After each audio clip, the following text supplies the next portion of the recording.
गुरुदेव दत्त. मानव मूल्य व्हावे सुंदर, सम्यक विचार संस्कार, विज्ञान युगी प्रगती शृंगार, अपेक्षा रहित. कुठलीच अपेक्षा नाही. आज आपण बघतो समाजामध्ये नेता अपेक्षेसाठी करत असतो, पण अपेक्षारहित करणं हे फार मोठी गोष्ट आहे. कुठल्या अपेक्षा नाही. मला करायचं आहे, त्यासाठी मी उभा आहे. मला काय मिळते का नाही मिळते याचा विचार मी नाही करत. मला ते गावाचा विकास, गावाची समृद्धीमय बनवायचा आहे. तर मला मानव मूल्य व्हावे सुंदर. मानवाचं जे मूल्य आहे ते फार सुंदर आहे. त्याला संस्कारमय केले पाहिजे, त्याला शृंगारलं पाहिजे. कोण शृंगारेल?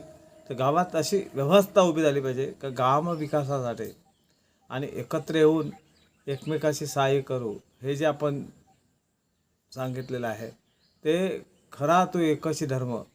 हा एकच धर्म आहे. जात पात कुठंच नाही. एक आम्ही आहोत.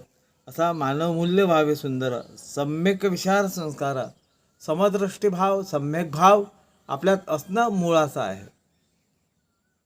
सम्यक भाव येणं आणि सम्यक विचार येणं हा फार सुंदर कल्पना आहे. ती आपल्यात असली पाहिजे.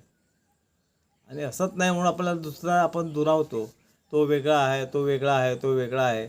हा भावच नष्ट झाला पाहिजे. वेगळा आहे असं ते भाव कधी नष्ट होईल? तर माझ्या अर्थ खरा नाही मूल्य मला कळेल का हा मी आणि तो वेगळा नाही, आम्ही एक आहोत. सर्व धर्म समभाव हा विचार येणं म्हणजे फार मोठी मूल्यवान गोष्ट आहे. विज्ञान युगी प्रगती शृंगार. हा विज्ञान युग आहे. याचा शृंगार युगी प्रगती शृंगार. हे सुशोभित म्हणजे काय? तर चांगलं बनवणं म्हणजे सुशोभित. गावाची वेश सुंदर बनवणं म्हणजे नाही, तर माणसामध्ये शृंगार असला पाहिजे. माणसामध्ये प्रगती असली पाहिजे. एक कुटुंब भाव असला पाहिजे. गाव तो अपेक्षा रहित, कुठलीच अपेक्षा नाही. आम्ही सगळे एक आहोत.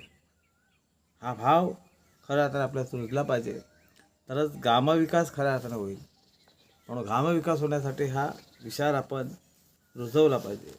फार महत्त्वाचा आहे. गुरुदेव दत्त.